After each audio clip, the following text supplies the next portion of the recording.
Hej og velkommen til en meget selvimproviseret video her fra vores kommende indendørscenter SimNorth. Vi lovede sidste uge, at vi ville tage jer med ind, så I ligesom kunne se, hvor langt håndværkerne var kommet på nuværende tidspunkt, og den oplevelse skal I selvfølgelig ikke snydes for. Så nu vil jeg lige vende kameraet rundt og give jer en gennemgang af, hvordan det egentlig kommer til at se ud herinde.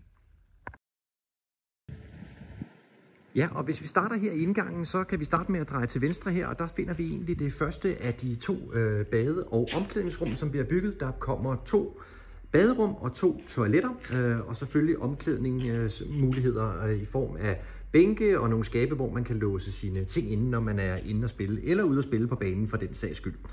Så går vi lige tilbage lidt her og kigger lige over i den modsatte side, og det bliver her, vores loungeområde kommer til at være. Det vil sige, det er her, man kan lige sætte sig og gøre klar, inden man skal ind i indendørscenteret, eller måske lige nyde en sodavand eller en øl, efter man har været inde og spille. Så er der god mulighed for at gøre det her. Og så fortsætter vi egentlig bare ned ad gangen her og kommer til første dør, som jo ikke findes på nuværende tidspunkt her på højre side. Her der kommer vores handicaptoilet til at være, og lige ved siden af handicaptoilettet ligger vores teknikrum, hvor alt IT-udstyr og alt det, der nu skal til at køre sådan et indendørscenter, det vil være. Og som det var tilfældet med det første baderum, så har vi et til her, et omklædningsrum her, tilsvarende fuldstændig det andet, 2 toiletter og 2 bade, og selvfølgelig med bænke og skabe, når vi når så langt.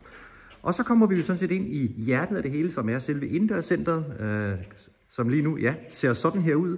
Men som I nok kan forestille jer, så kommer der til at være 2 simulatorer på venstre side og tilsvarende 2 simulatorer her på højre side.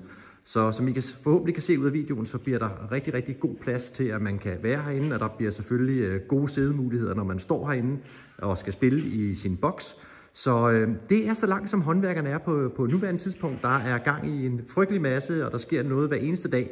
Så hold jer endelig opdateret på vores hjemmeside og se udviklingen, men det er i hvert fald så langt, som vi er på nuværende tidspunkt.